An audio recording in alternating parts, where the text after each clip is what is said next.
It is Friday. Almost made it through the week. Some of you probably have already. It is Friday edition of the Sports Cage.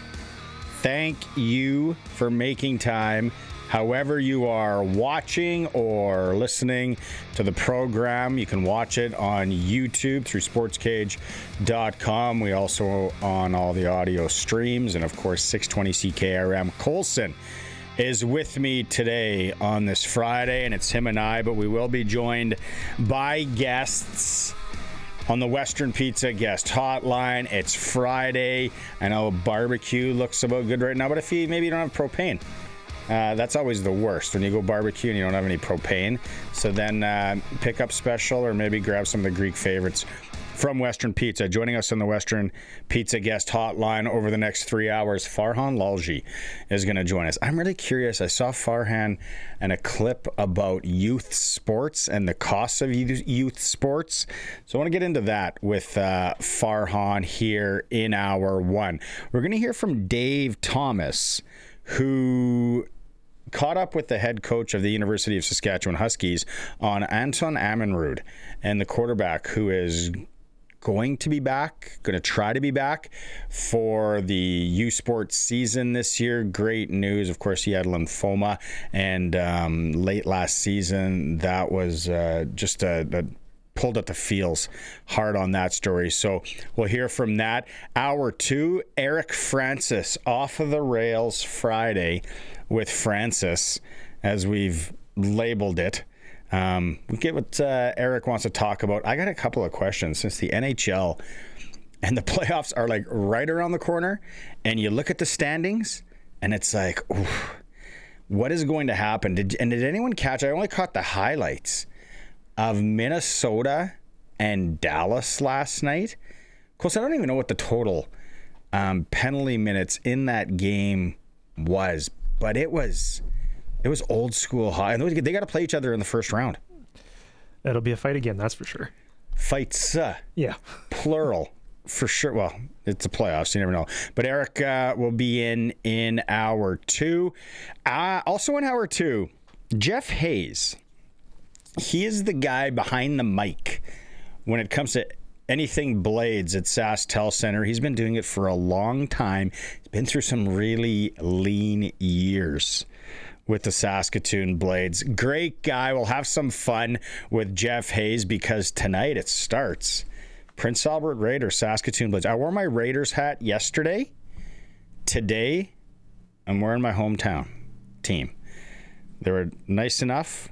Danny De Silva, Steve Hildebrand sent me a couple of lids. So there's I'm going Saskatoon Blades hat today. We'll talk to Jeff Hayes in hour two. Hour three, probably going to have to take the chapeau off because we're going to be joined by play-by-play voice of the Prince Albert Raiders, Nick Nielsen, as he gets set to call game one in what will be an absolutely jam-packed Art Hauser Center up in PA. And you can't spell paradise without PA. Yeah, I get some predictions on that series too. I don't know the teams well enough. They did have a lot of fights. It's one thing I want to ask Nick is does he have a total on how many fisticuffs there were? I think Cole said you were going to pull up that one for a little bit later, and then, it was old school hockey. So yeah, and we'll have some fun. We want you to participate. Send in your chirps, comments, whatever you got. Prairie Land Rentals, 600 Albert Street here in Regina. They can almost rent you anything if you're doing that spring job, getting ready for that spring job. The text line is 936-6262. Like James has already texted in, even pre-show. And is he chirping me here? He's saying Masters weekend, McElroy and Reed atop. I guess DeChambeau is no laundry guy. He just tosses the entire get up the next day. Everything is brand new. Everything. But the Masters, and as we go into the weekend, if you've been listening this week, for some reason, I have Patrick Reed. I took him last week down in Las Vegas, and I got Justin Rose. And they are, as Patrick Reed just snap hooks one left. He's in trouble. He's going to be taking some penalty strokes here. But they're both in the hunt. Going into Saturday and then really Sunday is when the magic happens and everyone just sits on their couch. Or I noticed my daughter has a hockey game right smack dab in the afternoon Sunday. I'm like, perfect. Great timing. Jason Day is sitting at -5. If you haven't watched any of the golf today, maybe you're driving, or watch the highlights later on Jason Day's combo. It is it's got to be the worst one so far. I haven't seen everybody. He's wearing a baby blue slack and a yellow, what kind of yellow would you call that? Yellow t-shirt and visor. The visor is a throwback. I don't mind like powdered baby blue, but yellow. It's kind of but the shirt is like a light yellow. Yeah. It's like that. It's the same like tone as baby blue, but yellow. It seems like one of those things when you go shopping in a mall and you go by a mannequin or you go by a store and be like, that looks good. That looks good. I'm gonna try that on. I'm gonna buy that. And then you get it home and you put it on, like my frame. I don't know how many times I've been stuck buying, something built for a pre-taught Swedish boy, and I'm like, I'm built like a stocky Ukrainian. It doesn't work. Yeah. It'd be like you wearing something that I wear, Colson, and then vice versa. Like what size t-shirt do you wear? I'm a medium technically, but usually I get larges because they shrink in the wash and then they fit, right? So call me a medium. Exactly. Yeah. Like there's no possible way I'm getting into a medium t-shirt. A large, I look like a sausage in a large. Lounge, what size t-shirt do you wear? Double XL, baby. Oh, yeah. See, I'm closer to the lounge than I am anything else. But yeah, Jason Day's kit, garb, clothing today, I don't know. Scott, where's Scotty Scheffler on the leaderboard? That's the thing, because Rory McIlroy, as James said, I didn't think, and it was yesterday. Who had the comment? Somebody that's some prominent golfer. Oh, Fred Couples. Fred Couples says, I don't know if Rory McIlroy is ever going to lose this tournament again after winning. So Fred Couples said, I was like, played along, got to see him yesterday. Where is Mr. Scheffler? Scotty, there, +2 today he finished. He is even for the tournament. And I was watching it this morning, and I'm like, man, I don't like Scotty Scheffler. He's never done anything. He seems like an absolute gem of a guy. Nice family man. Good with his kids and all that. He's just so bloody boring. And he was the favorite. There were a lot of people that would have taken Scotty Scheffler over the field. So you know what I mean there? Like the field, you get everybody. Yeah. Yeah, you're basically betting that Scheffler is going to win compared to everybody else. Yeah. Right? Yeah. So here's the debate I heard on the Patrick show. Here's a question for you. You're an NBA guy. Mm-hmm. Would you take, and I know you don't gamble, I know you don't sprinkle, but for me, let's say it's for Barney. Should I take the field or OKC? That is a good question. You'd be really tempted to take OKC just because they're the defending champions and they haven't really slowed down at all. And the path they got? Yeah. But they have shown some struggles this year. There are a couple teams who have been very intentionally trying to beat OKC, the Spurs, with Wembanyama come to mind, where I think they almost swept them this year. I think OKC finally got one on them. So there's a few teams out there that are like, we know OKC is number one and we're playing to beat them, forget everybody else. So So I should take. I'm a better bet there taking OKC. Probably. Just let me look up NBA playoffs right now because OKC or the field. Not that I would play this bet, but yeah, Scotty Scheffler or the field when it comes to golf. Maybe that those Tiger years where he nobody was losing. The Spurs aren't actually in the playoffs, so yeah, I'd probably take the Thunder there. What about Detroit? Detroit's number one in the other division, the East. So, but they're still 6 games behind the Thunder. The Thunder have been kind of number one for the whole year. Actually, the Spurs are in the playoffs. They're number 2. I completely whiffed on them there. Rory McIlroy is your out leader, 7 under right now, followed by Patrick Reed and then Jason Day, Justin Rose, and Sam Burns. I have Justin Rose. I am and he's just such a good guy to root for, I think. Justin Rose. I know I talked to a few guys today, and there were guys, and it's like, I don't want to, I'm binging. I'm not going to work. I'm sitting and watching the Masters, laying and watching the Masters all day. So I can't do anything. One guy's like, you want to go for lunch? No, I'm watching the Masters all day. Those were the days. Those were back in the day kind of things. Nick Taylor. He was -2. He is. He's -2. The Canadian. Nick Taylor is the top Canadian, sitting at -2. He is on the 17th hole currently. So he's going to make the cut. What the cut will be, I am not sure. There's some disappointing scores, though. What's the name of that Finnish guy you took again, or is he already out? Oh, yeah. Välimäki.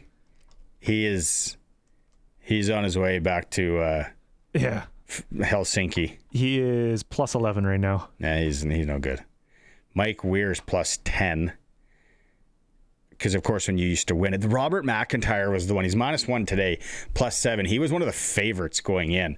Talk about disappointment for the Scot there. So, yeah, it could be a fun weekend with my Patrick Reed. And not that I want to really root for Patrick Reed because everybody hates him. He's got the you want to punch in the face. Eric said he was refunding you your money if you were in a pool with him. Yeah, well, we get to talk to Eric in an hour, right? Less than an hour. Let's see what he's one of the guys. He's one of the guys that he hasn't done anything today. I think all he has done is watch golf all day. That sounds like Eric. Oh, Tommy Fleetwood's going beige on beige kind of. Oh, man.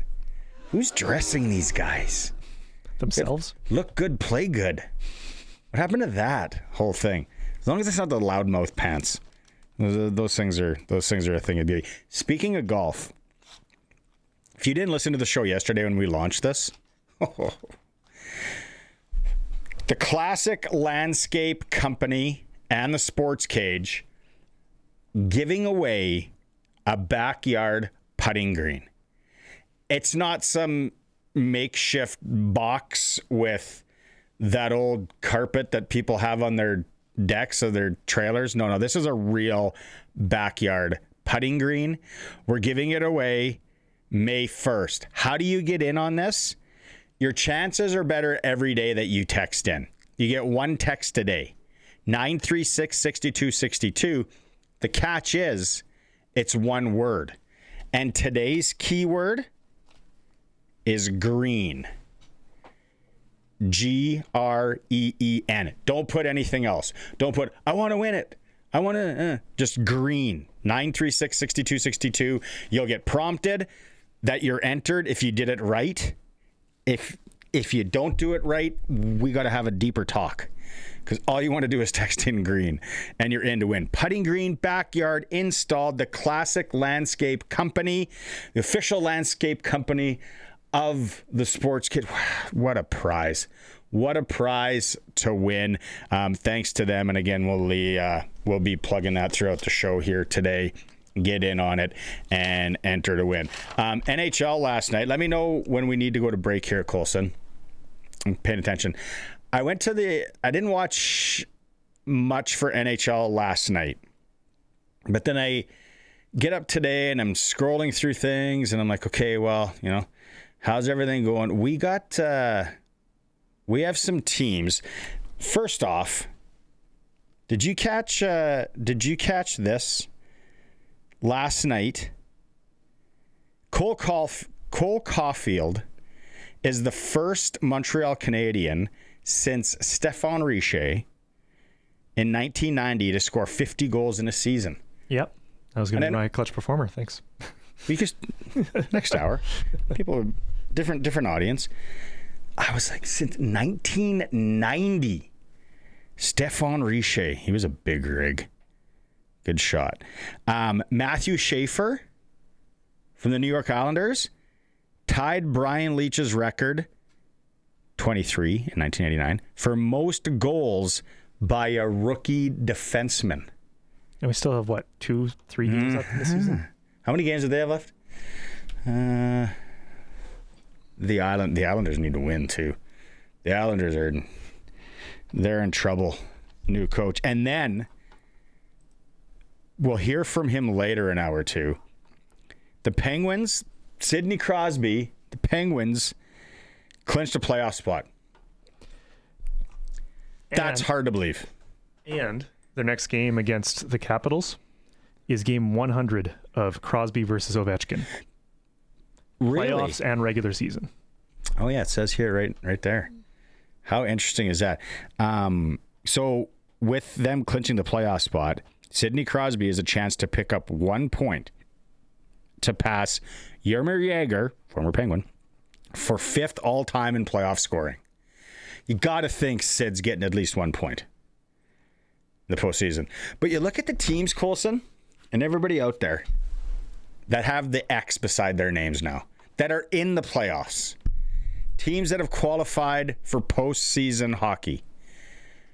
No one come at me and say you expected Buffalo to have 106 points and be pushing for the league lead, but they're playing postseason puck. The Montreal Canadiens, which I am kind of becoming a little bit of a Montreal Canadian fan here. John, the Habs fan, if you're listening. Don Hewitt, if you're listening. Okay. Pittsburgh Penguins, didn't think they were going to make it. And then on the West, the Utah Mammoth have qualified for the postseason. That's awesome to see. That Phoenix Coyote team, they had a lot of draft picks for a lot of years. So it's just wild what's going on in the NHL. Ryan texting in. Jump on the Habs bandwagon. Let's go. I didn't know he was a Habs fan. Still more, we'll talk some NHL with Farhan as well here after the break. We'll keep it going, but we'll go to break, and when we come back, it will be from TSN, Farhan, Lalji. It's a SportsCage. We're streaming through our YouTube channel at sportscage.com on 620 CKRM. Okay, there he is from TSN, Farhan Lalji. Do you want to chirp me? Do you want to take some shots? I was in Vegas for 9.5 days, working. Wow. And then a few with family. So you were working. What were you doing for 9.5 days working? Well, you must have some sponsors you need to take care of. Working was 5 days. We take care of our clients here at Harvard Broadcasting. Good. Did some golf. Take me with you next time. How to do golf? Yeah, well, not well, but I do golf on occasion. Yeah, and I actually don't feel that bad because I was kind of sick the first day and a half. But yeah, man, that's a stretch. You go anywhere for that many days, and you're scared to look at your credit card statement. So true. Don't they give you a company card, like a gold card? Hell no. I tried to go to PA tonight, and they said, see how much you can get for the cans in the coffee room. And I was like, with gas the way it is. How much is gas out there on the West Coast, actually, a liter? Oh, I think I saw today, $2.17. $2.17. Yeah. And we're $1.75. So that's not good. Cha-ching. Do you watch the Masters? No. I used to. I used to cover it. I mean, I've covered it before. I used to do golf. Now I spend very little time on the Masters. We got such a good crew there. It is a great gig. I'd love to one day get back to it, but I think I've had such a golf gap in my life in the last decade that it would take me a while to prep and study and get into it where I could talk with any kind of authority on it. Your days covering it though. What's your favorite memory? What's your favorite story from covering it? I only did one, and it was Tiger's second victory. But just, when you go to a place that you've watched so many times, you kind of worry about being disappointed. And it absolutely lived up to it, right? Especially Amen Corner and some of the views, just a spectacular setting. And, you can also tell just the tradition of it in terms of how different it is than any other tournament, because there's fewer spectators.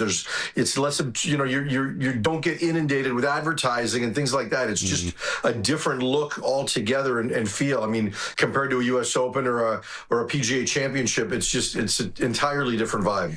The one thing that I've noticed, and it's thanks to TV, and it's like watching football now or any sport on TV. There's more cameras. The TVs are better. We're 4K, 5K, whatever it is, however many K, and just the high def. You go back to those old clips that Colson was just playing on Tiger, and then you look now, like there's never been a better glimpse of how tough this golf course looks. The greens, the hills, where they have to play shots. Because back in the day, Farhan, like I'd be watching it and be like, well, how is this a tough putt? Yeah. But now it's right. like I joked the other day, it's like some of the greens looks like there's an elephant buried in the middle of the green. Yeah, and for me, like the time I was there was before they actually expanded the course a little bit, right? I remember a few cynics talking about how they were tiger-proofing Augusta. But you're right, like just the ability to just see that detail now, it's different. There's no doubt. And the way that tournament works in terms of its rights, right? I mean, some people may know this, but there's 4 sponsors, and basically CBS and ESPN, they don't pay a rights fee. They send a bill for the production costs, and Augusta takes that money and basically sends it to those 4 sponsors, and they pay $5 million each. And Augusta completely gets to control all of it. And the fact that there is less commercial time means there's more opportunity to use technology that you get in the broadcast. And I know they've been taking some criticism this year with, Kevin Hart and Travis Kelce and others have kind of been on course, and you've seen all of that. And fans and purists have said, we don't need that in our coverage. You might need Taylor Swift in an NFL game to bring a wider audience, but we don't need that when we watch the Masters, so it's different. Do you have a favorite hole? Probably 16. Yeah. 16's good times, and it's just, I think 18 is too, just that shoot and how it looks and comes out. Yeah. No, it's something else. What are you working on football wise right now? Because you got both drafts coming up.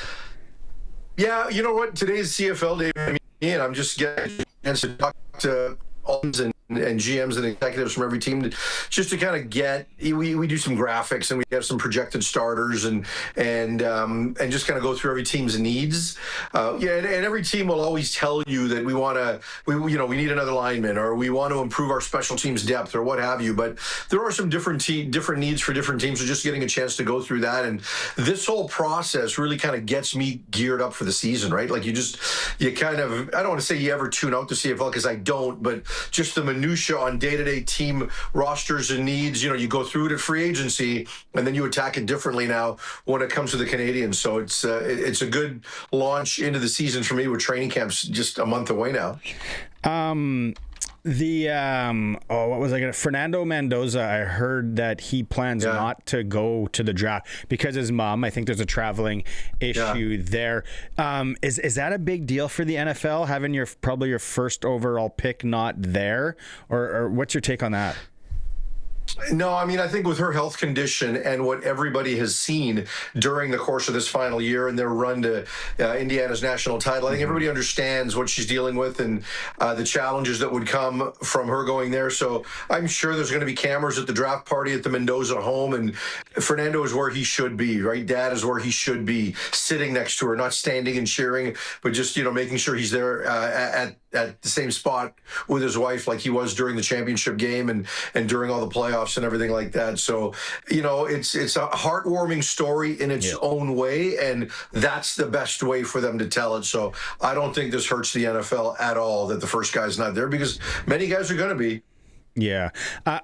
Earlier this week, talking to Luke Mullender, and we're just kind of because right now it's kind of like that lull, and you're getting ready for the draft, and it's like, what's going on? The one thing is Jack Cohn here in Saskatchewan, number 2 quarterback. Looks like they're going to give him the reins, and he's going to go. I personally think, and I always think this, it's like the coaches know more than us, the casual fans, and the fans is like, well, he's not ready. How do we know if he's not ready? We don't see him practice day in, day out. What's your take on that, and Cohn probably being ready to be a 2, and he's going to have to play? Yeah, here's the one thing with pro football. You never know till the guy steps on the field between the lines with, everything going full speed, with no mulligans, with the crowd full and the crowd noise. You just don't know. So you take a bit of a leap based on the players' preparation and what you've seen from them in practice, right? And their ability, especially when an American quarterback has never played in the Canadian Football League before. And look, he's had some time here now. He's had time to adapt and adjust.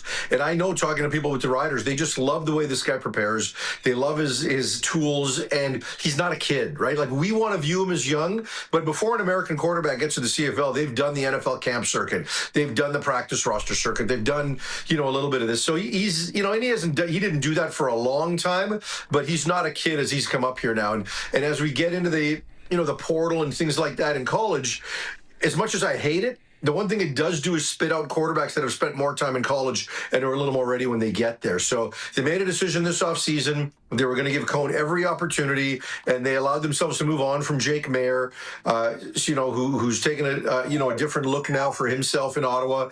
I think it was the right decision for them to do. And I like Jake, but I think Cohn is as ready as he's ever going to be, and you won't know if he's ready for that next step until he takes it. And I was just kind of looking right now because I was trying to remember, and I'm like, he played at Notre Dame. Like, it's not like he's coming from, like, Krappenburg State. Yeah. Well, and when you look at where Trevor Harris played, right, he played at a really small school before coming up here and serving a long apprenticeship before he had a chance to play. So you never know. But look, the stage isn't going to be too big for him when he wound up playing a portion of his career at Notre Dame, and he did just fine there.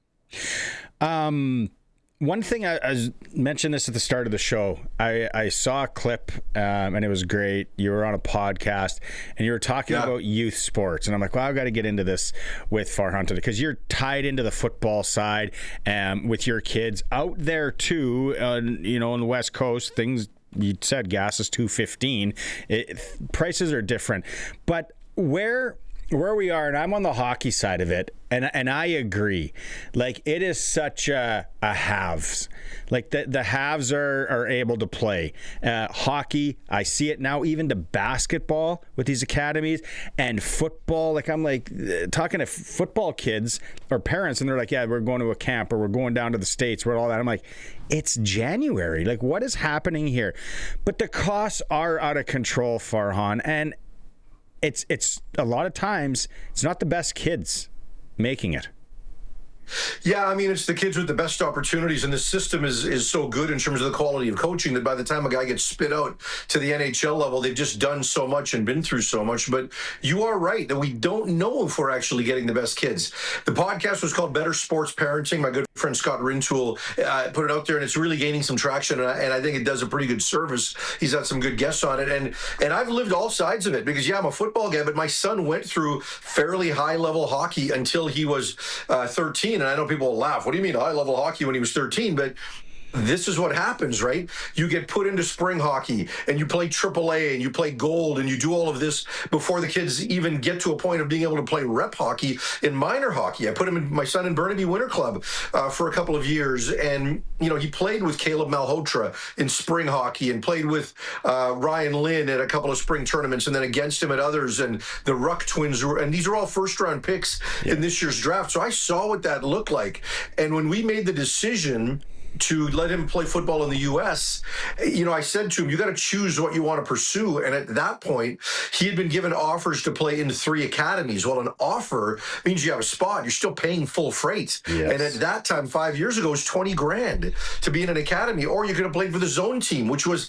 $17,000. And that was the cheaper alternative. And there are, there's tons of travel considerations and costs on top of that. So My son has played high level 7-on-7, which is kind of football's club equivalent, and travel, ball down here. He's done that. He's got close friends that are playing travel baseball. My daughter's now playing travel basketball. There's expense to all of it. Nothing even is close to hockey. It's crazy what Canada has done to this sport. And, you're still going to get a ton of kids, because if a parent just says, look, I can't do it, unless that kid is Connor McDavid 2.0, the system will say, you know what, there's another parent right here who can, right? And we had to go through it when my son was younger, that power skating and checking and battling and shooting clinics and all of this stuff. And you felt like if you didn't do some, you couldn't keep up with the Joneses. And I really wanted my kid to be a multi-sport athlete, right? And he was playing football and lacrosse and these other things. And it's just so hard to manage it all, but primarily from a cost perspective.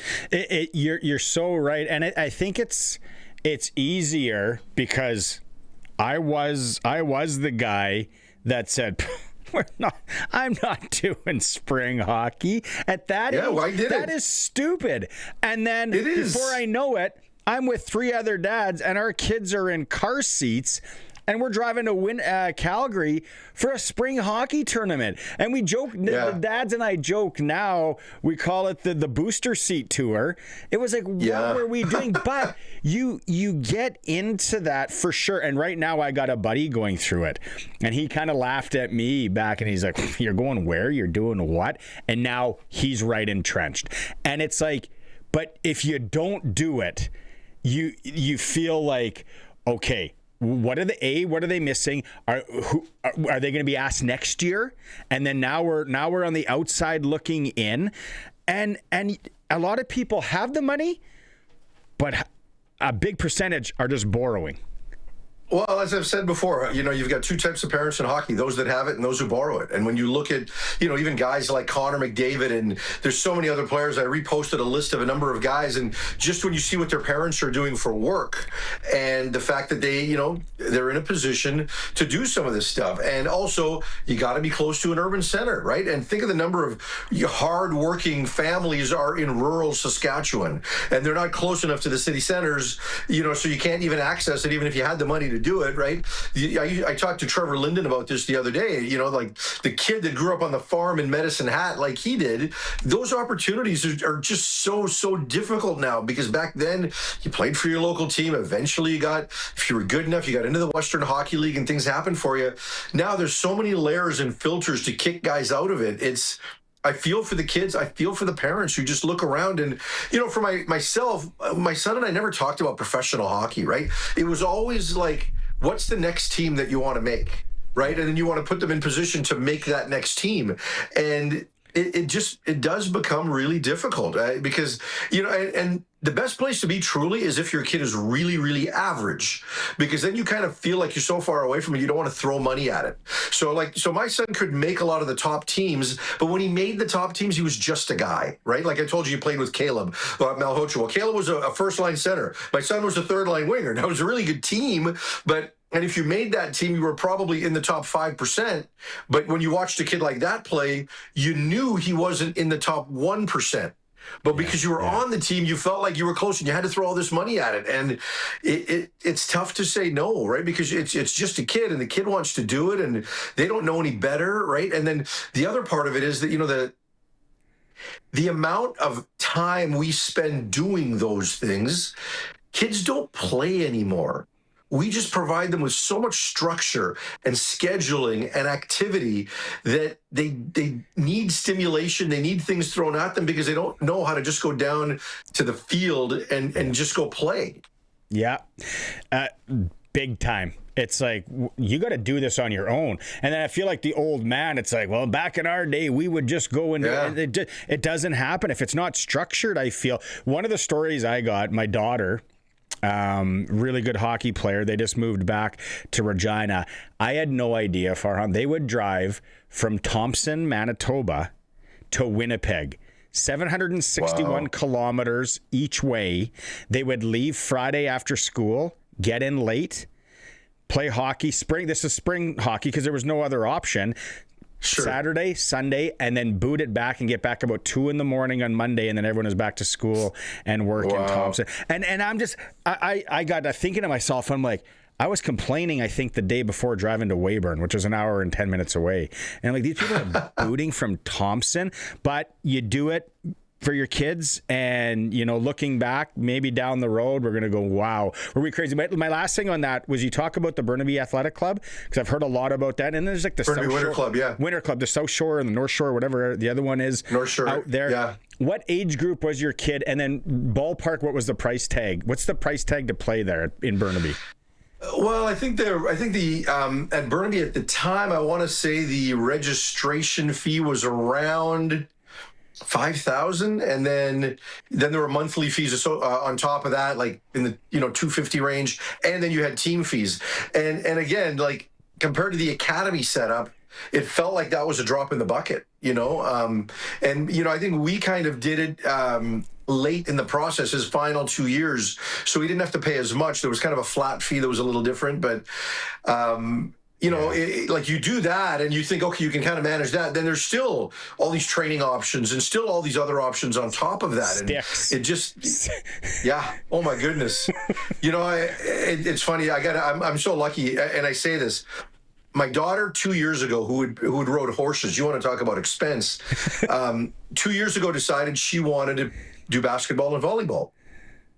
And, so this year we got her onto a travel team out here, and it's VK, Venue Kings, and the guy that runs it or oversees it is the owner of Venue Kings, which is a ticket brokerage, and he sinks so much money into it just out of a labor of love, tax write-off, and just pure passion. He also volunteers as a high school basketball coach. Anthony Baruti just won the high school provincial championship for the first time, and we pay less than $2,000.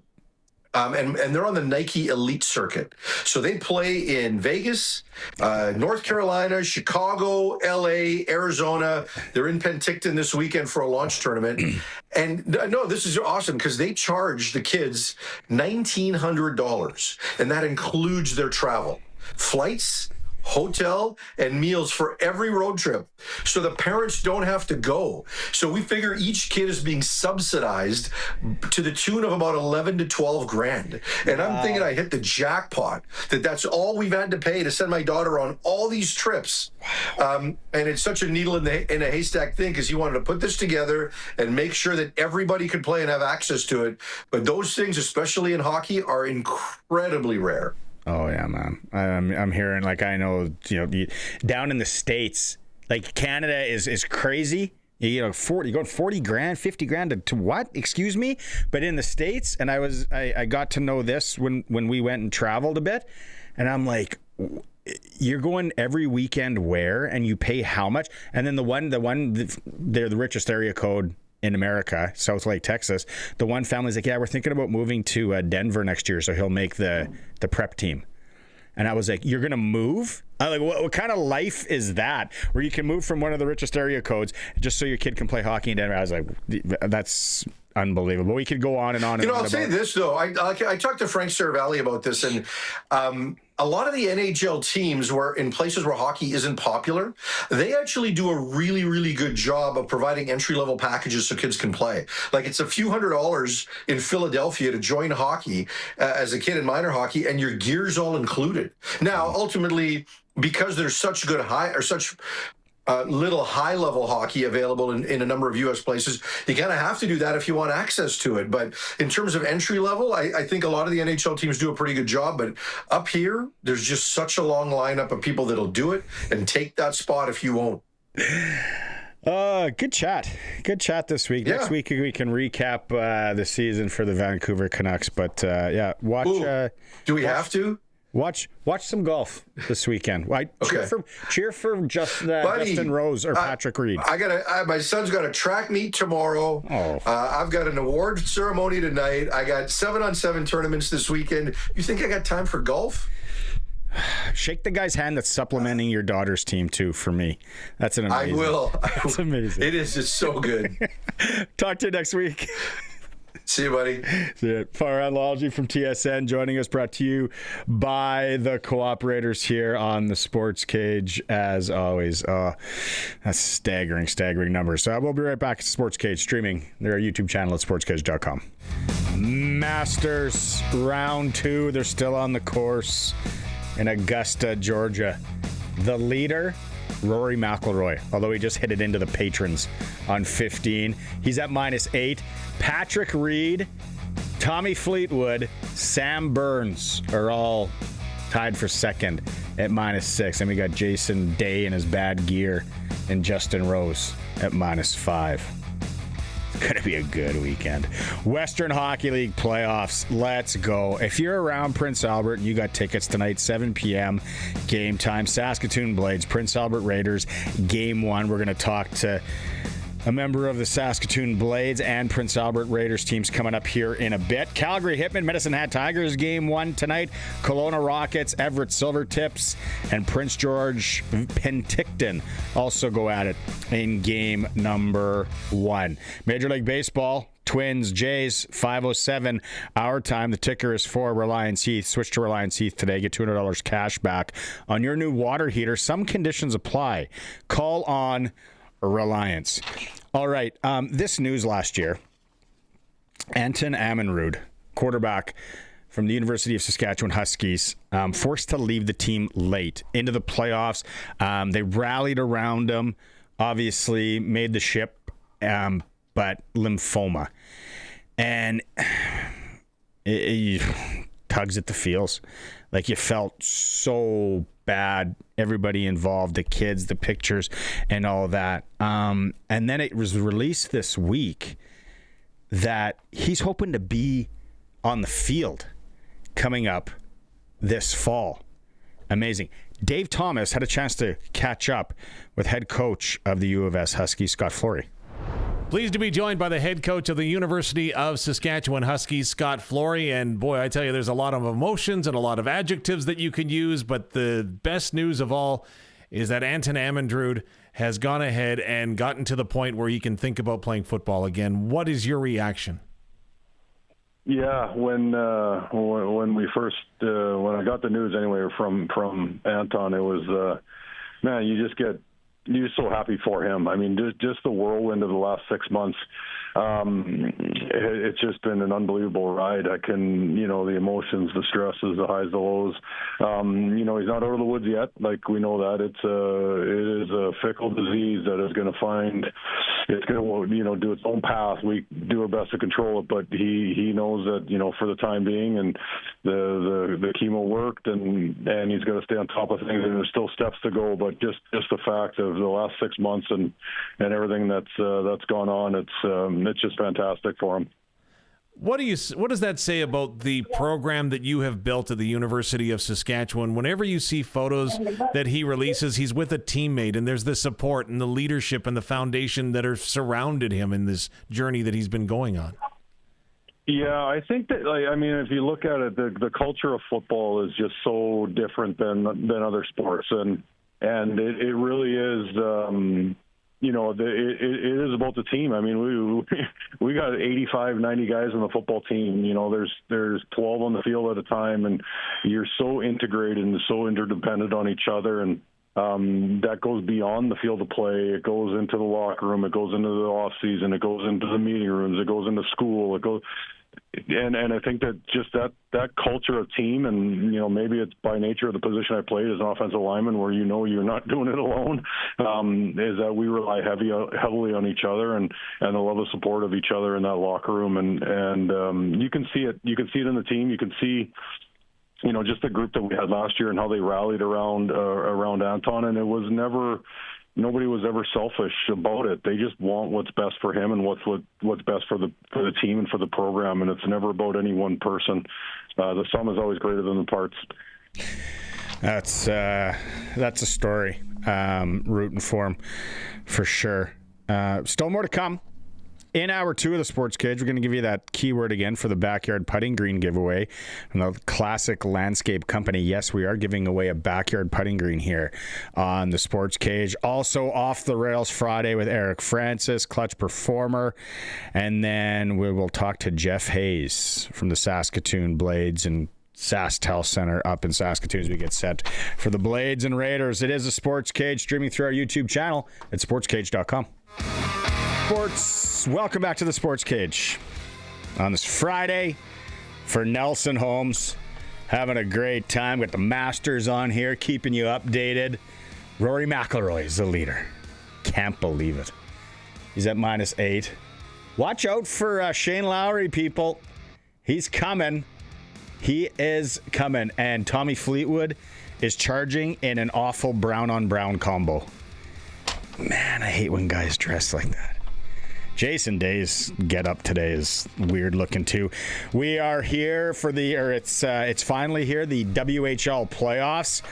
I know some of you listening up in and around Prince Albert and Saskatoon heading to the Art Hauser Center tonight for game 1. It is going to be there. I think it's, what is it? What's the number? 32.99. Man, when you take into consideration all the backdoor, $32.99, there'll be 3,400 in there, and it's gonna feel like 19,000. It's gonna be pumping so much. Game number 1, we're gonna talk to in-house announcer of the Saskatoon Blades, Jeff Hayes, who's been through some lean years with the Blades here in hour 2. And then hour 3, we got voice of the Prince Albert Raiders, Nick Nielsen, going to join us. It's on. Have you heard the SportsCage and the Classic Landscape Company giving away a backyard putting green? That is right. Grand prize winner is going to be announced May 1st. All you got to do is text 936-6262, area code 306, and today's keyword is green. Can't make it more easier for you. If you can't figure that out, I don't know if you should be in the promo or in the draw. Just 936-6262 green, and you have a chance to win an installed from the Classic Landscape Company a backyard putting green. That's how we do it. That's how we do it. All right. It's Friday. It's 4:10. Let's go off the rails with Eric Francis. Now for Inside the NHL with Eric Francis on the Sports Cage. Inside the NHL is brought to you by Sports Select. Getting in on more of the sports action you want is as easy as playing at sportselect.com. Simply make your picks online, generate your QR code, and lock in your bet at your local Lotto Spot retailer. When I come there this summer, and you take me to some of these fancy golf courses. Yeah. And I'm going to dress brown on brown like Tommy Fleetwood. You know, you and I are often in sync in a lot of ways. Those are two of my biggest takeaways from watching 8 hours of Masters 2 days in a row. Like, Jason Day's had an issue with his pants forever. And now, like, he's got this sponsor, and the stupid company that supplies his pants, like, splashes their name on the bottom. They're the worst pants in the league, have been for 10 years. Has he not understood that we now taper our pants? We don't have the pleats, and they're not baggy. It's not Arnold Palmer. It's unbelievable that these guys have so many consultants in so many ways and can go out in front of the biggest audience they'll ever have in their world and make asses of themselves with what they're wearing. Have you ever you've gone to a mall, shopped or whatever, and been like, that looks really good on a mannequin? I started the show with this. And then you buy it and you take it home and you're like, what was I thinking? Yeah. Like, this doesn't look good. He's going to go back and look at his highlights tonight. Jason Day and that powder blue and yellow combo thingy and go, what were we thinking? You know, I recently bought a hoodie that I thought was really cool, good looking. It was like Ed Hardy? It was browns. It was brown paisley with some beiges in there. I thought it was really cool, and it was really comfortable, and I actually thought it was really stylish. And I got home, and on my recent trip, my family trip to Cabo, I was wearing it every night. It was my only long sleeve I brought. And my kids and my wife absolutely teed off on me. I guess they think it's the ugliest thing I've ever owned. So what I did was, we got back, and I still disagree with them, but I'm not going to fight it. I'm not going to wear it anymore. If you're married, you know you get one frame jersey in your whole house. One frame. Right? If you're single, you can fill your boots. Hang them from the curtain rods on hangers. Doesn't matter. But I know what you're going to say. So I took my hoodie and I I took out my, I got an Olympic jersey signed by Sid and Iggy, and I put my Paisley, and it's right next to where my son games, and it's right next to my wife's office in the basement. And I went away for 2 weeks on a road trip with the Flames, and I just waited for the text, and sure enough, they saw it, and they were howling. That is totally something I would do. That is totally something I would do, and I've probably done something similar to that. No, I almost break out into cold sweats when I'm shopping, and it comes to the point where I'm like, I'm gonna buy this, and my wife's not around, and I'm like, and then I'm going to FaceTime as the last resort and be like, can I buy this? And she'll be like, no. Like, what are you thinking? I bought a leather jacket once in Boston, and it had like fur, and right away I'm thinking, man, I look like I could have been in Top Gun. Like, this is a nice bomber, jacket. It's brown. My buddy's with me. He's like, yeah, that's not a bad jacket. I brought it home, same thing. She was like, what are you thinking? You can never wear that. Like, you can't wear that. That's and I was amazing. like, oh, and I remember, I think I tried to give it to somebody like that was cold in the winter and said, hey, do you want this jacket? Because I'm not allowed to wear this. Can't have it in my house. But the framing thing, oh man, that's a good play. Have you been there? Because you got the hat on. Have you been there? Yeah, I went to 2013. I went. Adam Scott won in a playoff. I went as a patron. And, the one thing I always say about the Masters is it's the only sporting event in the world where their goal is to make sure that you have a great experience.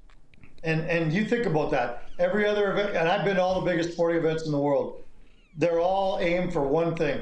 How can we rake as much money from every patron as possible? And the Masters, this hat I'm wearing, this was $25, I remember. This, I think people would pay $100 online if they could get it. They don't sell any of their stuff online. You go in the pro shop now and you buy stuff and you ship it straight home. You don't even carry it because you buy boatloads of it. Because like Masters golf shirts are $50. It's ridiculous. They're just trying to break even. They make so much. I read about it. They because of their TV deal, they get $1 billion a year from CBS. They don't need that. They don't need to make a dime on anything else. They could if they wanted to, but like their ice cream peach sandwiches are the greatest thing you'll ever eat. 75 cents. A beer, $1.50. I heard this year, someone told me in the last couple of years, because I haven't been for a while, they've raised the beer price. Now it's $6 for an import. Like Colson has the deal of the century. Colson has the picture of the prices this year, because once he pulls it up, I got some questions on it. It's what about, because everyone's heard the stories about when you're driving in, it's like ghetto, it isn't very nice, and like strip malls and all that. All of a sudden you turn and it's like, whoa, I'm on another planet here. What about like around? Are there like when you go to an NFL game, there's the guy set up in a van with the knockoff T-shirts? Is there people like with the knockoff gear? Yeah, and that guy's name is John Daly. He parks his RV. You know this, right? Yeah. But for those who don't know, he parks his RV every year at the Hooters parking lot, a couple blocks down the road. And you're right, it is not a very the overwhelming smell as you enter Augusta National is Kentucky Fried Chicken, and then you enter the pearly gates and you're in heaven. It's different. But yeah, John Daly, I got yelled at by his third or fourth wife, whatever it was. She just got out of jail, and she was yelling at me because I was loitering. She said. I just couldn't decide what I wanted to buy from him, but like I have in my office here, like a flag, like the Masters flag, framed.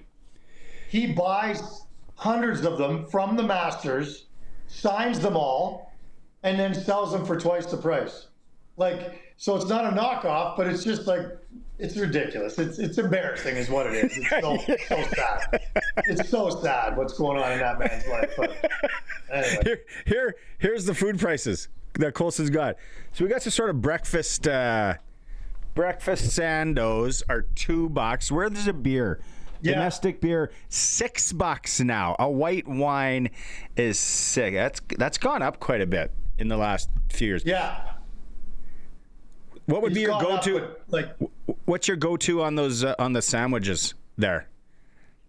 well, you have the pimento, but it's not good. Like, Okay. it's a spread. It's 2 pieces of Wonder Bread and a bit of a spread with mayonnaise and pimentos. Like, you have one because it's $1.50 and it's a master tradition, but they're no good. Like, they're not tasty or anything like that. But you go there and you get, back when I was there, $1.50 for a drink. You go there and you buy 4 beers, you and your buddies, and 4 meals, and it comes to $19. You're like, oh my God, like, this is heaven. And the other thing, though, I always remember about Augusta is the washrooms. You'll never see a washroom on the TV broadcast. Like, you're not going to see a porta potty in the background. They don't have that. It's gross. They've got these bunkers and they're camouflaged, but they're the most beautiful bathrooms. And you will never, ever, ever go into a stall. They have like an unbelievable system, like I've never seen anywhere in the world. You line up and it moves like very quickly. There's a guy at the door holding you back, and then suddenly a guy yell out, "Stall 14!" And then a guy had just gone in there, sprayed a nice little mist. I don't know what the fragrance is, and then he wipes it down, and then you go in. But you'd never go in right after someone else has gotten rid of their pimento and cheese. You know what I mean? It's so sophisticated. It's the most perfect place on earth. When they open the gates in the morning, there's no running. You're not allowed to run. You'll get kicked out immediately. You buy a chair for $50. It's a great keepsake. You put it anywhere you want. No one will touch it all day. It's amazing. It's the greatest place on earth. No question about it. What day should I go if I can go to one? Easy question. Wednesday. You have to go Wednesday. I don't want to go to the par 3. I don't know. I didn't go to the par 3, so I can't really answer that. But it's not the real course, right? You're not on the real course. You're on the hallowed grounds of Augusta National, but you're not walking the 18 holes you've been watching on TV forever. Wednesday's the only day you can bring your phone/camera in there, and so I think Wednesday's the best day to go because are you there to see the players? Not a chance. You're there to walk on the most sacred ground in sporting history. You're there to traverse this course, this setting, this idyllic like golf course that everyone's dreamt of and no one will ever play. So you want photos of that. So to me, it's Wednesday. I think the worst day to go is Sunday because you can't see anything. Like I always tell people, that year was the year Angel Cabrera and Adam Scott both stuffed it on 18 to within like 2 feet. Both got birdies on 18 to send it into a playoff. I never saw either of those shots into 18, nor did I see any of the playoff because everybody congregates to the playoff holes and you can't get anywhere near seeing anything. So you want to see the drama unfold.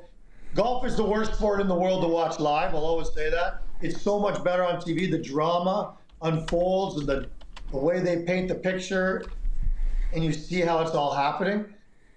Golf is live is junk. The only major you should ever go see is the Masters. What about, I can't bring my phone if I go practice round Tuesday? Oh, practice round Tuesday as well. Yeah, sorry. I didn't get into town until Tuesday night. So yeah, so that any might of the practice rounds you can bring. Yeah, maybe that's because I want to walk the real course as much of it as I can. I want to be able to snap some pictures so I can prove to my kids or humans that I was there. And then I don't really care about watching the competition, to be honest with you. I went to the 2009 PGA Championship. I told the story yesterday. And when Y.E. Yang sinks the putt against Tiger, we're all at the top of the grandstand, and I got a disposable camera because I got the guys to go put it in a plastic bag in the woods, and we ran and got it Sunday, brought it up, and then I had the camera and I took pictures. Yeah, they put it in a Ziploc bag and a hollowed out log. And then they went and got it on Sunday, and then we sat up there and we gambled, and by the Sunday, people were like, "Hey, the gambling guys are back. Let's get in on it. How much?" Da, da, da. And I was like, this was fun. But yeah, I don't. The competition is like you got to run around and you got to fight crowds, and that's why I was like bunking in on the Hazeltine was good because you had 18 and 9 were parallel, and you had the grandstand, and then if you were at the right top of 18, you could watch 10, the back of 10. So you got 3 holes. That's as good as you're going to get in a major, watching 3 holes. Yeah. So Yeah, and I found a couple perches like that at Augusta. You sit there all day, like when you find a really good perch, you just stay there all day. You sit on the grass. It's amazing. Life's good. But don't forget also at Augusta, unlike a lot of other tournaments I've gone to where they've got electronic scoreboards everywhere, they have no electronic scoreboards at Augusta. It's all those manual ones. And there's something beautiful about that. But they're not on every hole. They're not from every vantage point. And because you don't have your phone with you, you literally could not have a clue for hours who's leading until they start coming through with the signs that the kid's carrying for each group. So that's why golf, people don't understand, golf is so great on TV. It's made for TV. You can't see the contours of the green and the elevations at Augusta. They're doing a better job. But now you can, Eric.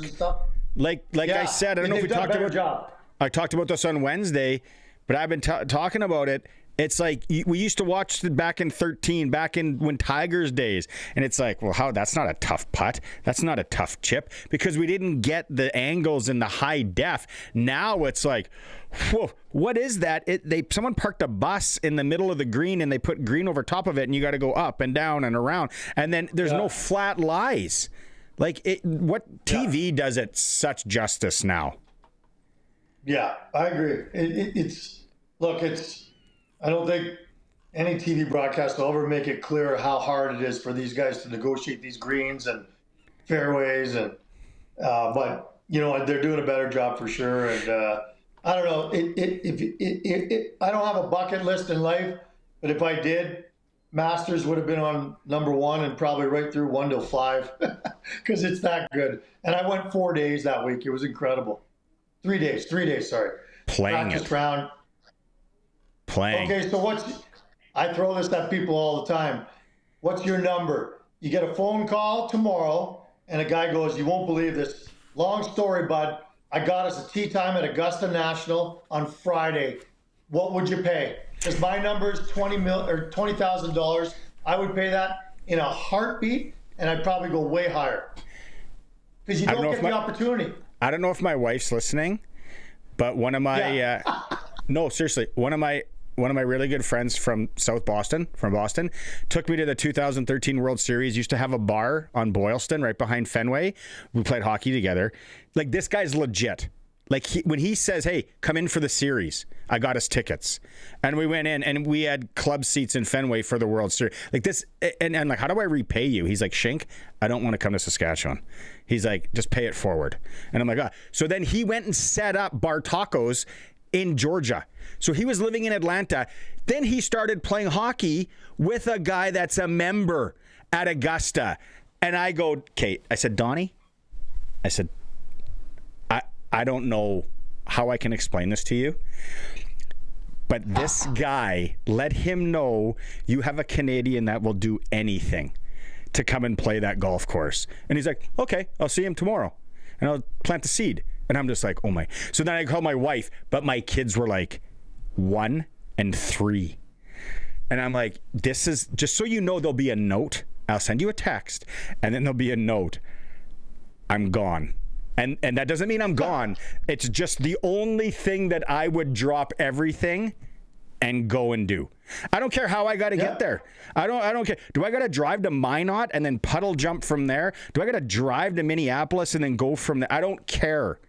I don't know, price tag wise at this part of my life, I don't know. But I would do whatever. I didn't say that, but pretty darn close. Well, for sure. Would you give up your pinky? Would you give up your pinky to play it? I don't know if I want to start throwing around body parts, but I'd way rather just give a guy $20,000 or $30,000. So if I got an option between the two, I'm keeping my finger. Nub guy. Those come in handy. How do I tie my skates? How do I? I'd let you pick which one. Pinky? No. Oh. I left my uncles that used to be farmers. They'd come and they'd be like, when you're a kid, it would just like be traumatizing. It's like, what happened to Uncle Jim's fingers? They're gone. They're like little nubs. Okay. One hole. I want to just tell this quick story. Okay, you go and then I'll ask you that. So I don't know what year it was. Well, actually, I know exactly what year it was, 21 years ago, because I'll tell you why I know that in a second. Stephen Ames wins the tournament a week before the Masters to get into the Masters for the very first time. Stephen Ames was a Calgary resident, and it's kind of a big deal in this city. I was working for the local newspaper. I was our columnist. I got a call on a Sunday night from my editor saying, "You're going to Augusta," and because he knew I'd covered all the other majors but not Augusta. And he goes, "You're going to Augusta. I got you credited. You're going to cover Stephen Ames." There's a long pause on the phone. I said, "I'm getting married next weekend. I'm going to have to call you back. I'm going to make some big decisions here that will impact the rest of my life." And I did give it a day, but I just could not figure out a way that, I got married instead. And yesterday was my 21st anniversary, so that's why I remember the story. But here's the real kick in the teeth on top of it. Not only did I went to go years later as a patron, which is better than covering it, but they sent a young man in my stead. He was new in the business. He had no business being at Augusta National. They sent him, and guess what happened when he was there? He won the media draw and got to play Augusta National. 12 guys in the world get that opportunity every year. His number came up. So I try not to think about the fact that might have been my spot, and then I lost out on a chance to play Augusta National. Your wedding was at Lake Louise, wasn't it? Yeah. How many people would you have disappointed besides your wife? 80 people. And you know, it's funny when you look back, that's 21 years ago. About half of them I'm not really that close with anymore. So I really would have only disappointed 30 or 40 people in my life. Yeah. What is, is she compassionate about it? I told this story once before, and it's funny. I think she's in the other room and can hear me right now, so I'm probably in big trouble. I told this story. Oh, she's laughing. Oh, there goes your weekend. There goes your weekend. Anyway, I gotta go. We'll see you, Barney. I told the story once. Oh my God! I told the story once before at a party, and she heard me tell it, and she kind of pulled me aside on the way home and said, "You know, you'd be wise to never tell that story ever again, especially the way you told it." So I tried not to, but I just did, and now she heard me, and so I'll be lucky to get to 22 years. Oh man. Okay, we got like 4 minutes of hockey here. Since you're NHL insider Eric Francis for Sports Select. What seriously, man? This is why I don't like the current playoff setup. What happened Dallas and Minnesota yesterday, they're going to end up playing each other in the playoffs. Yeah, that's great. I don't know if it's going to be like what we saw last night though. Look, I think there's already a built-in hatred between those two guys. Those two teams have known for half a year that they're going to play each other in the first round of the playoffs. So I do think that Oh, he's got a phone call coming in. It's his wife. This is when his camera cuts out. It's when he's got a call coming in. I can hear you from the other room. Are you telling that story? We got to wait for him to come back. Our NHL insider Eric Francis for Sports Select. You can play it online now. Generate a QR code, go to your Lotto Spot retailer, scan away. Hello? Was it your wife calling, saying, "You're not telling that story, are you?" No, I heard a door slam, so none of this is good. What's happening right now? Minnesota, Dallas. Oh yeah, Minnesota, Dallas. Yeah, those guys hate each other. Speaking of which, so I do think that the dislike for one another is real, and I think it's gonna be a hell of a series. I was looking at it today, kind of breaking it down in my mind, and the two talented teams, and the only reason why I think Minnesota would have a chance is because Quinn Hughes is there now, like, can control a game, as we saw at the Olympics. But I just look at down the middle for Minnesota. Like, their number one centers, Ryan Hartman. Then they got Eriksson Ek. Like, it's not strong down the middle, and that's where a lot of people think playoffs are won and lost, other than goaltending.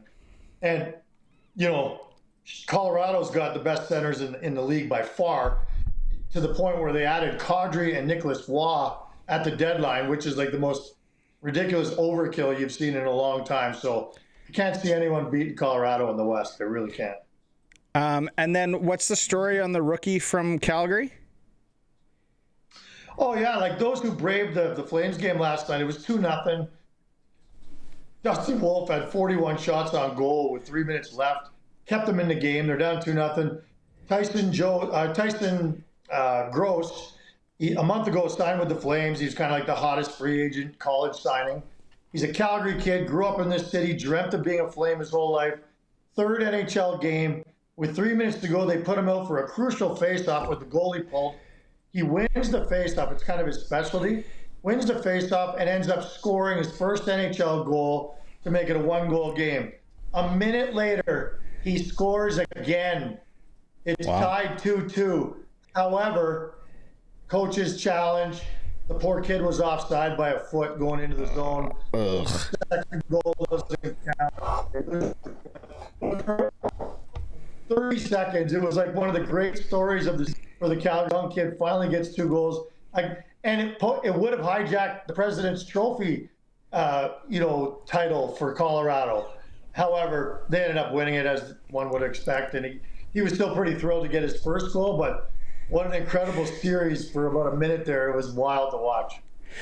Did you watch? Rory just chipped in. I don't have Rory. I got Patrick Reed. Remember, you wanted to give my money back. I got Reed and Justin Rose. Those are 2 nice ponies. Hey, what did you watch? You didn't watch that Frozen Four semifinal then last night, Michigan and Denver? No, I heard it was quite a game. Oh, yeah. I heard Cole Reshney was dominant out there. That was the game before. I didn't watch that one. But the other Denver, one. Okay, Denver's goalie, like 52 saves or whatever. He was unreal, yeah. And then this the kid by the name of Kent Anderson, second goal of the season, is the double overtime winner. Here's a funny story. Ken Anderson's father is my tennis partner. I play tennis, and don't say this out loud, pickleball. I play with Ron Anderson. That's his son. He was there. He sent me that exact clip last night because I wasn't paying attention to the game. I'm so thrilled for the kid. He's going to the final. Yeah. And he scored a few before that, but apparently not. That was amazing. And I know lost them. That's so funny. That's good. Your internet's kind of breaking up too. I think your wife is out back snipping the cord. You got some explaining to do. And then, so are you here next week and you would leave the week after? Yeah. Next week we're good? So if I'm still alive, we'll talk next Wednesday. Hey, don't root for Patrick Reed then, but root for Justin Rose for me. Well, he's a good guy. He's easy to root for. I'll root for him. I'm with you. Okay. Talk to you Wednesday, maybe. Finished. Tell your wife I said hi. All right, yeah, maybe. Wish me luck, brother. God, why did I tell that story? Damn it.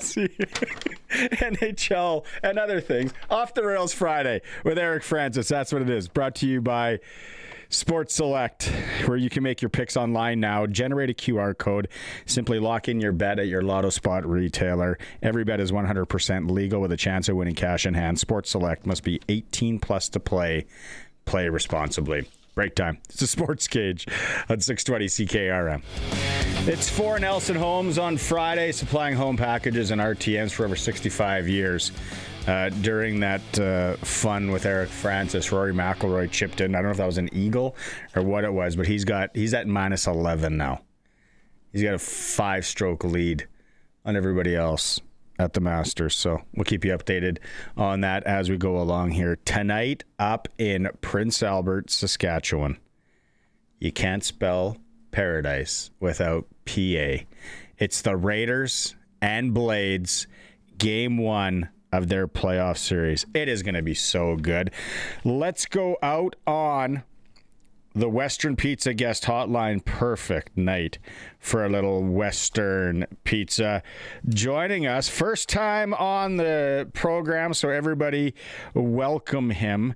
Make him feel welcome. It is Jeff Hayes, Blades public address announcer since 1999, 2000. That is correct. Yeah, absolutely. Thought I'd do it for a couple of years, and I'm still here. How many games would that be? Can you keep track? I'm probably within a few games of being accurate, but I started keeping track a number of years ago when they honored Les Lazaruk, who's been at it 32 years now. I forget how many games he's at, but they honored him for his 2000th game or something. So I started looking back, and as of today, again, this is probably off, I think we're at about 1,072 games. Now, keep in mind, Barney, that about a good 1,000 of those are Saskatoon Blades games. But with this, and this is why I keep doing this, the opportunities that have come my way over the years. Never, for a kid from small town Saskatchewan, would I guess that I would do the 2013 Memorial Cup, the 2010 World Juniors, which I wasn't supposed to do, and top prospects, NHL preseason games. So it's been really an honor, and kudos to the Blades staff, and over the years, great people to work with. They've made it fun for me. So if they want to keep having me, I'll keep doing it. It's lots of fun. That's a lot of nights away from home. What does the wife think? Well, we're still married, so maybe that's why I'm not around as much in the wintertime. And she's not much of a sports fan, so when she gets in my case, I start talking sports, and then she leaves me alone. I love her dearly. Yeah. Like Jeff, so then, I look back my time on Global, 2001 to 2005-ish, whatever. I don't know what year it was exactly, but I always joke about it. There were some lean years. I know what you're bringing up. I believe it was the 2003-04 season when the Blades had a grand total of 7 wins. Now, they had some overtime points in there, but yeah, that was a pretty lean year. The crowds weren't as big. And but you try to pump them up when you can, and that's hard it's work. A little difficult. That's hard it work. Yep. How did you do it? It can be. Don't ask me. I don't even remember what kind of things we did back then, because things have changed dramatically what we do in-house nowadays at SaskTel Center. We've got a much more engaged crowd than what we used to. Back in the early days of Saskatchewan Place, not as many seats in the old building at that time, but I remember going to some games where the crowd was pretty rambunctious. What we used to do, you don't see so much anymore, but you'd have the guys chanting out at the goaltender from the opposing team. That's come back. The series just now against the Edmonton Oil Kings, there were people on his end chanting Simcoe, and we didn't prompt it. It just happened. I went, that is so good to see. So it's always a lot of fun. I remember that. I think it was the mid-90s against the Kamloops Blazers. Yeah. And they were just on them. We got PA. It's PA Saskatoon. Yeah. It's great. You see a lot of the Blades, obviously, but then you also see PA a lot this year. What do you make of this series? Because PA, I think they're 6-1-1 is the record for PA against the Blades. Yeah, when you look back at the beginning of the season, the Blades, even though they lost the opening game up in PA, they did win their home opener against PA back here, I believe, 3-2 in overtime. And then they handed the Raiders, I think, their only overtime loss in the regular season in PA at the end of January. So the Blades have proved, they can compete with this team. So if they have that mindset, they might be able to steal a few games. Who knows? Is there a Blades PA series that you go back to and say, well, that was a gooder? Because when I look at it, none of them have gone 7 games. No, it's there's been like some 4-2s, 4-0 sweeps and stuff like that. I remember back in the old barn, and Barney, you probably were at the old arena much more than what I ever was. But I remember back in the mid 80s, there were some good tilts back in the guys when. That's when Dave Manson and Curtis Hunt were playing for the Raiders. And we had Kelly Chase, who was just honored here for the Blades. So some really good tilts back in the old barn. And then, like you said, in the 90s, looking back, I would have to say the one that stands out to me is more recent, just because of the storyline with it. 2024, round 1, when the Blades took out and we were stacked that year with Fraser Minton, Igor Sidorov, Tanner Mollendijk. But I have to say, our assistant general manager, Steve Hildebrandt, his son Max, the goaltender for the Raiders. And I know Steve was probably just not sleeping much because he's going, geez, I want our team to win, but I want my son to do well. It's like, I can't imagine. But the most touching thing was after that series was over was Max and his dad embracing. And I thought, what a great moment. How do you, is the crowd, are the crowds better when it's a PA Saskatoon? Yeah, absolutely. There's something more to it, and I'll give credit where credit is due. Prince Albert always brings a number of people down. I've seen they've advertised buses that come down for games 3 and 4, and I hate to say this, but boy, there's times when there's a good PA Raider crowd there. The Raiders score, and it almost sounds like a home game because they are so vocal. Yeah. But we tried our best to drown them out. You know, there's times during the game where all of a sudden you start hearing a Go Raiders chant going. So we've got video that with the drum beating and chanting Go Blades Go, and then our crowd and the kids, they drown them out. So that's what we do. How do you, what is it after a goal? Is it Our House or something? Yeah, that's correct. Something we started just a couple of years ago. And if I may go back on this story a little bit, for over the years, I've said to people over the years, man, you know, we need something. You know, where's it, Spokane? They've got that goal song and everybody claps along. And I said, we need something. And but it never, ever happened. And so finally this year I brought it up again. And one of the guys at the Blade staff, Tyler, comes up to me and says, well, maybe after a goal call, you want to go, woo. And I said, nah, people do that. You know, that's already happening. We need something of our own to do. He says, well, let me get back to you. So the pregame video at that time, and the Blades players still do this, they had where the players are in their dressing room and they are doing this whose house, our house. So they come back to me and they said, what if you were to yell whose house after a goal and maybe the crowd will yell our house? And so I went and I said, well, let me think about that. I went up to Les Lazaruk, as I do before every game, because I go over the names with him and have to tell a few jokes, which I can't share. That's tradition with us. Booyah, yeah. And that's a story in itself. And so I bring up this idea to Les, and even he was a little skeptical. He says, yeah, I don't know. I guess you can try it. So it was one of the last regular season games, coincidentally, against Moose Jaw 2 years ago. I got our terrific DJ Cush, and I said, you got to help me explain this. So this is pre-game, and there's already people in the stands. So I went on the microphone and said, hey, we want this in time for the playoffs, fans. This is what we want to do. And we coached them and said, this is how it's going to work. So we did a couple whose house, they did our house, and it just took off. And I remember people coming up to me that I've never met before just saying, we love how you do that. The kids love it. They look forward to it. Keep it up. And I started thinking, well, how long is this going to last? But we're still doing it. Poke check comes out after a victory with a Our House flag, and we still do it. And I'll tell you, that year that we went to the final against Moose Jaw, and you've got about 13,000 plus at SaskTel Center, all yelling Our House back at you. It's overwhelming. It's a lot of fun. Before you go on, Barney, you're rocking the lid. I got to join you, man. I'm having 732 consecutive bad hair days. I better put the lid on and join you here. That is nice. I saw De Silva with it. I was going to text him and be like, hey, but they sent me this one last year. Absolutely love it, man. This has been a lot of fun. So excited. I'm going to try and get up. Going to try and come up to a game next week in Absolutely. Saskatoon. I would really like to go to the Hauser. I'm not going to lie. It's been years since I've been to a playoff game there, but maybe mosey on up. They changed the fries, though. The old Saskatchewan Place fries were the best. But yeah, I haven't been to a game at Sask Place. But if I do, I'm going to be knocking and coming to shake your hand. Please do. I think the last time I saw you was at a Blades game quite a few years ago. Right on. All right. Have a fun series, Jeff. Thanks for doing this. Hey, my pleasure. Thanks for having me on. Right on. There he is, Saskatoon Blades, PA voice. If you've been to a game there, he does a good job, good pipes. Memorial Cups, World Juniors, Jeff Hayes joining us here on the Sports Cage. We are streaming through our YouTube channel. If you want to watch along, it's sportscage.com. Maybe Fred Couples was onto something.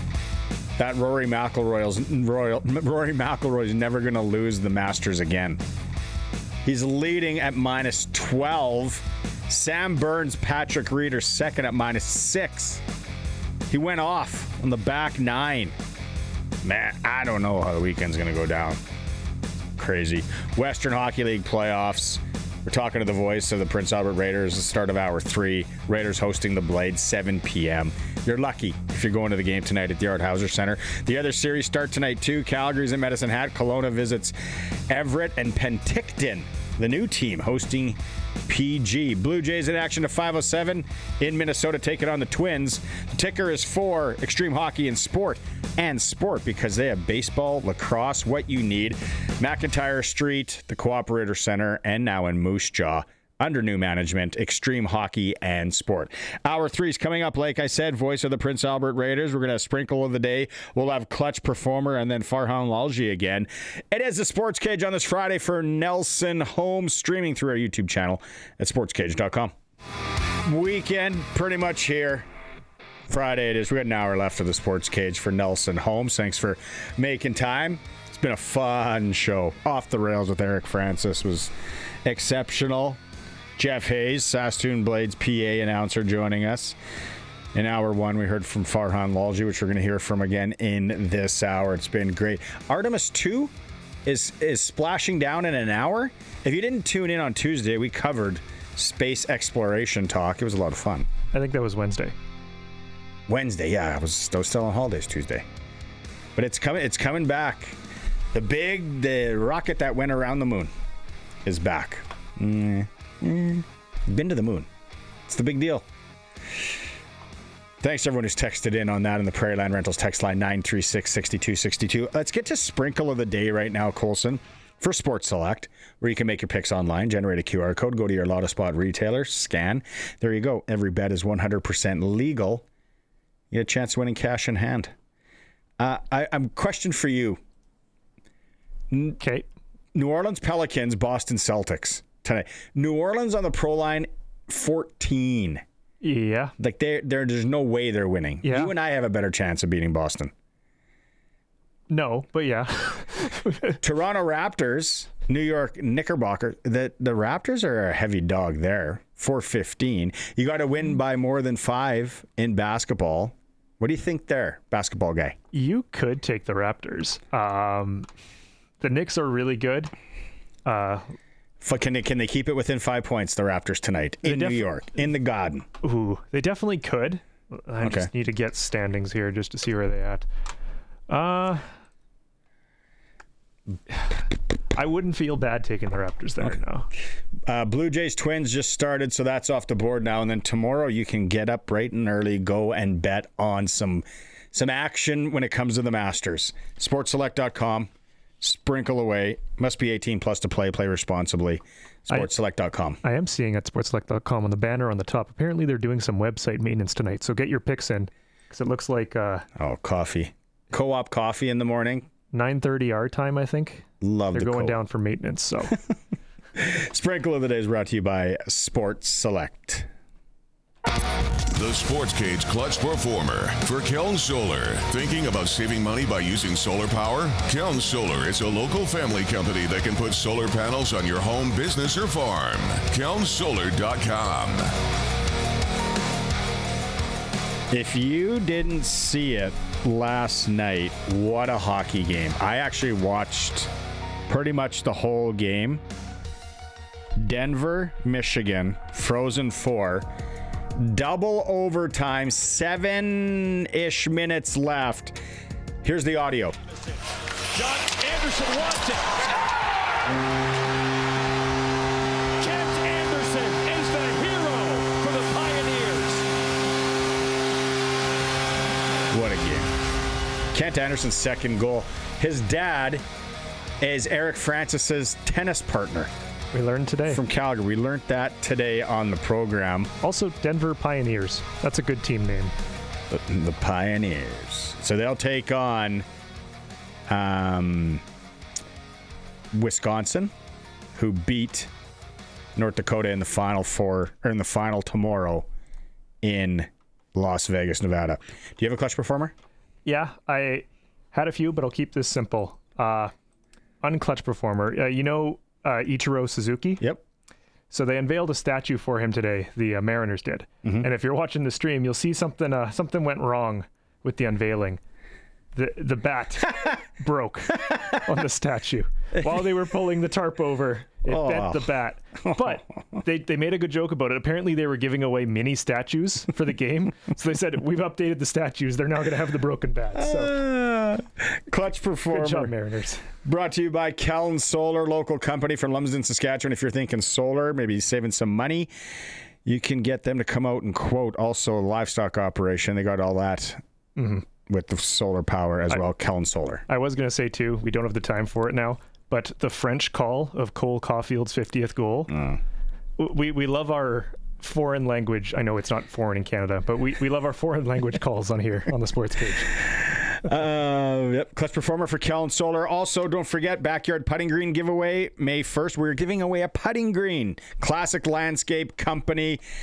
Today's keyword to text in 936-6262 is green.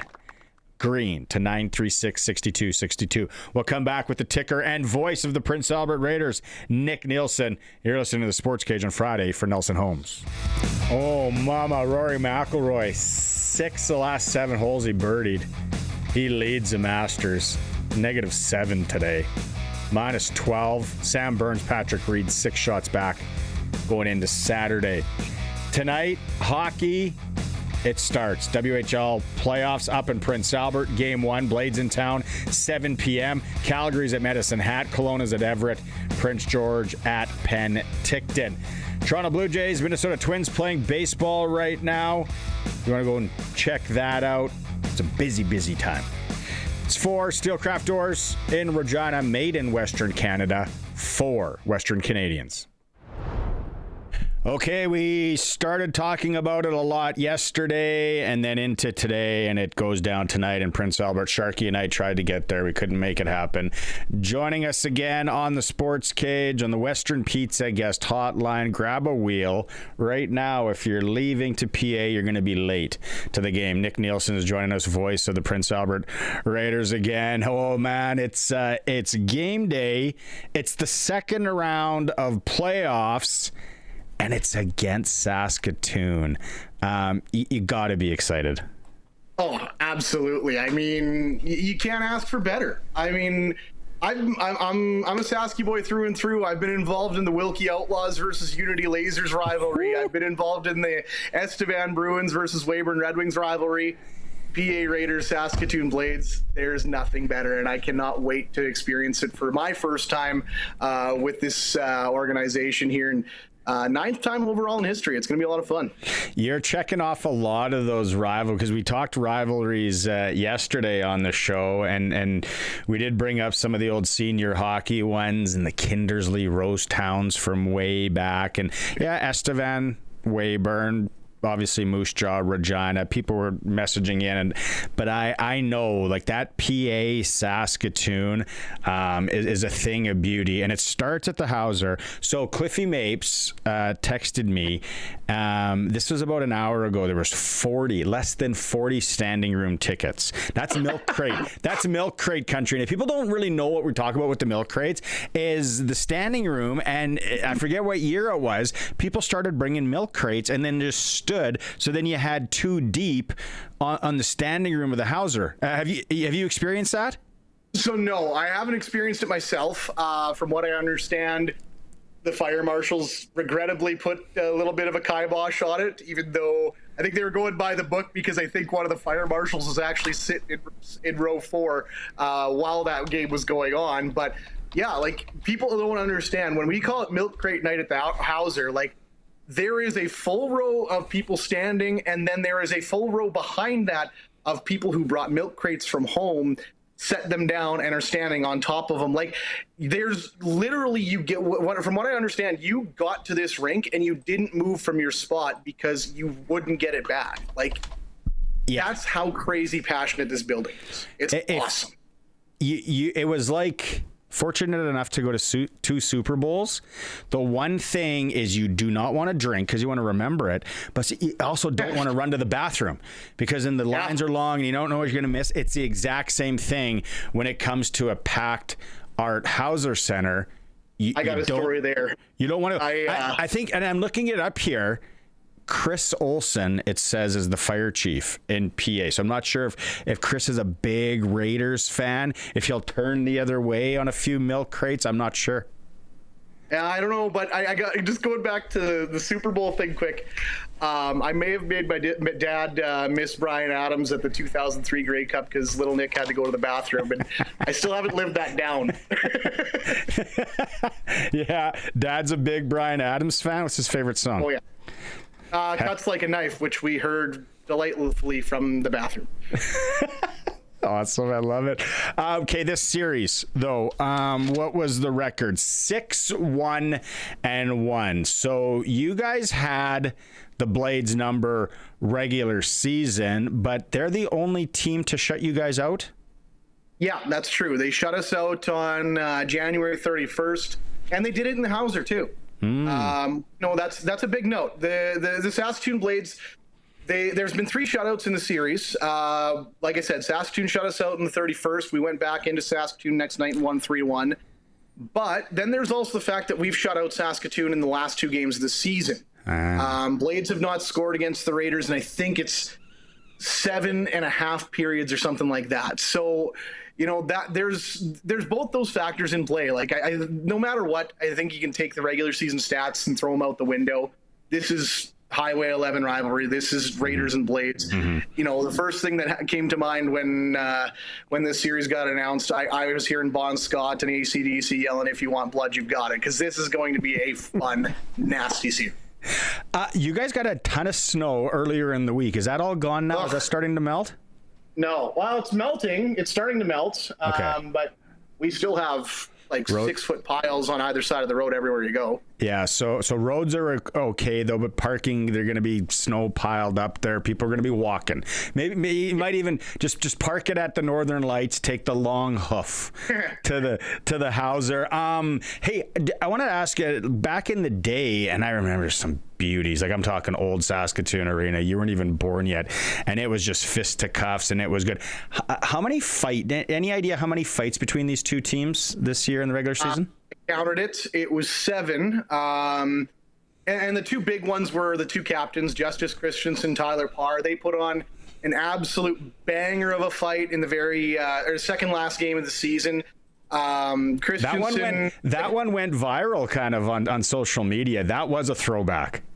Absolutely. I mean, and the pictures that come out of it too. If you haven't seen it already, look for Raiders photographer Mark Peterson on Facebook. He did this really, really cool video because he shot the whole thing with his camera with a GoPro on it as well. So he kind of has this video of all the snapshots as they happen on the video. It's really cool to see. But old time fight like you wouldn't believe. The images that come out of it are bloodied up. And you know what? There's going to be a lot of smack talked in this series. So before that gets underway, I'm going to give Tyler Parr a lot of credit. He earned my respect with that fight. He got knocked down to his knees 3 times. He got back up every time. And then the mutual show of respect afterwards between Christensen and Parr. I mean, what a tilt between those guys. Yeah, and it's almost like one of those 4 nations thing. Are we going to see some early on drop of the puck? Let's get it going, like old school greasy style, or were they kind of De Silva and and the PA coach maybe play it more above board, more 2026? Yeah, I don't know. I don't expect it to pop off early. In fact, I almost wouldn't be surprised if game 1 was pretty tame in that regard. Just because I think both teams know what's at stake here. We're in the second round of playoffs now. For PA, we had to fight hard to get through Red Deer, even though it was a 5-game series. Scoring was tough. Getting through that series was tough. They played us hard. We played without Max Heisey that whole series because he got injured on the first shift of the game. Looks like he's ready to go in that, or at least he has been skating this week. I think he's going to be in the lineup here to start things off tonight. Saskatoon had to go through 3 overtimes in the last 2 games just to get through Edmonton, and that's a hard-fought series as well. So, I expect things to pop off at some point. I just don't think it'll be right away. Okay, couple of easy ones here. Since you watch them all the time, you said it was 5 games against Red Deer. PA needs to do what to win this series? There's two things I think that are the biggest at play, and number one has just been what the Raiders have been so good at all season, and that's just using their forecheck, and I'll even say abusing their forecheck. The Raiders' forecheck has been so dynamic this year where, it's not like your typical, you think, aggressive, going to run you through the boards, dump and chase sort of forecheck here. It's one that is almost sort of sneaky. It's one that kind of forces teams into making mistakes, and we're gonna they'll hem teams in for a long period of time until all of a sudden that opportunity happens, and then the Raiders have you stuck in the trap. That's been a real bread and butter for the Raiders, I think, all season long. And then the other factor is going to come from off the ice. It's going to come from the stands. The Art Hauser Center has been absolutely nuts through the first round. I've never experienced anything like this building. If you have any listeners up near Flin Flon, I don't know if it gets out that far, but the Whitney Forum is the closest thing I can say to what the Art Hauser Center is, and I'd still take the Art Hauser Center over it. It's just an absolute madhouse.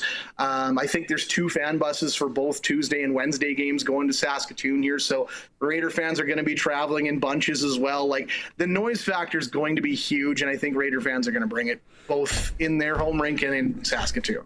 Okay, on the other side of things, what do the Blades have to do to be successful in this series against the Raiders? Oh, you're asking me a question where I have to go against my own team here.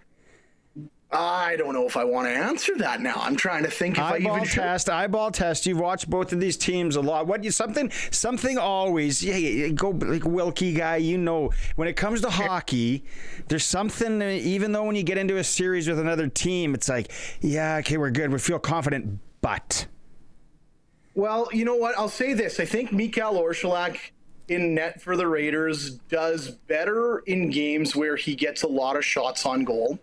I think there's been some time, like I think against Red Deer, there was a couple times, specifically in Game 4, where he didn't see any action for the longest time, and all of a sudden a couple goals got by him. I think we outshot Red Deer in the second period of Game 4, something like 22-2, and we lost that period 2-1.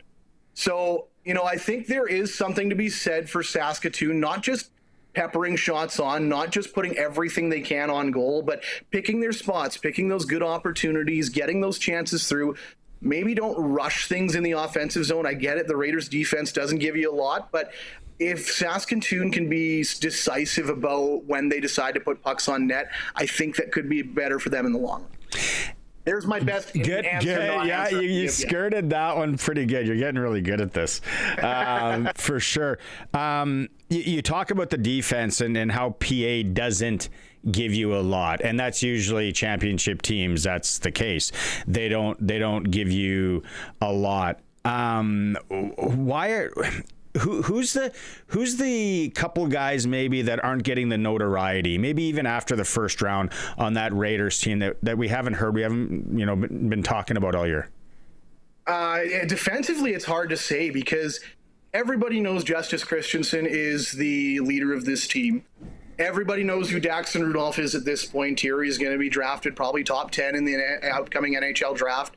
Bennett Kelly is in that NHL Central scouting list. So, if anybody's maybe a little bit underappreciated, it's him, I think, because he doesn't always get the recognition, stuff like that.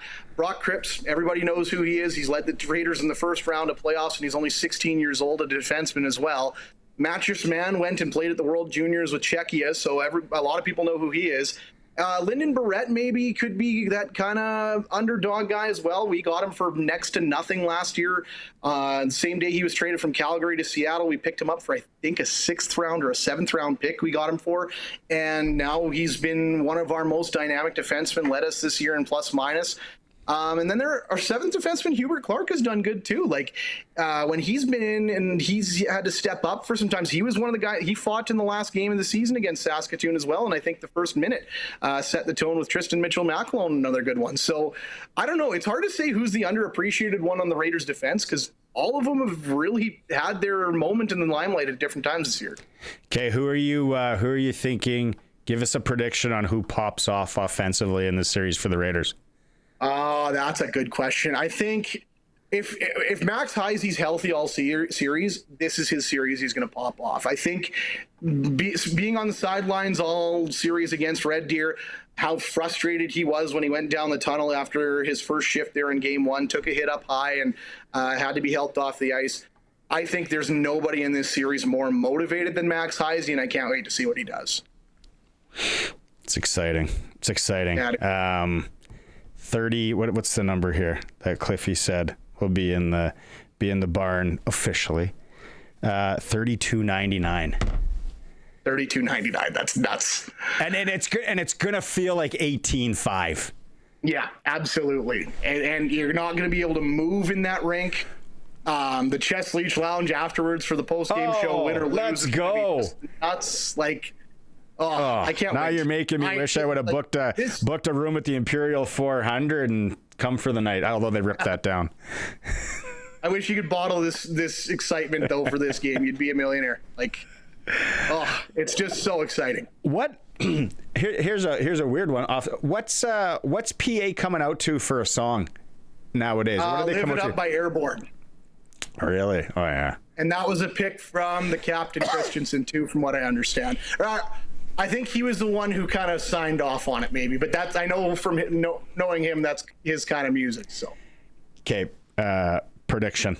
How many games are we going? If I'm gonna give the Blades the proper respect they deserve, I'm gonna say Raiders in 6.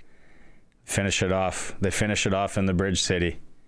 Yeah. Finish it off. Okay. Well, if it goes 7, I'm going to have to figure out a way to get, maybe it'll be a go check the cabin excuse and, pop into PA for that. Always a pleasure, Nick. It's going to be a great one. I can't wait to watch it tonight, actually. I'm like looking at the NHL over the next few. We've got Masters will be done tonight, and it's just like, just sit down and I'm going to watch the Blades and Raiders. Have a good call. Thanks for doing this, my man. We'll catch up maybe in a week or so. Sounds good. Much appreciated. Thanks for having me. There he is. Voice of the Prince Albert Raiders, Nick Nielsen, joining us here again on the Western Pizza Guest Hotline. If you are currently driving north to Prince Albert for this tilt, or if you're in and around, I know we got listeners up there too, shoot us a text, 936-6262, maybe with your prediction. Is this going 6? I like that. I think that's a good number. 6. I'd love to see it go 7, though. Just the fan in me. It's so good. We're the home of local sports in Saskatchewan. The Sports Cage streaming through our YouTube channel at sportscage.com and always on the Stick 620 CKRM.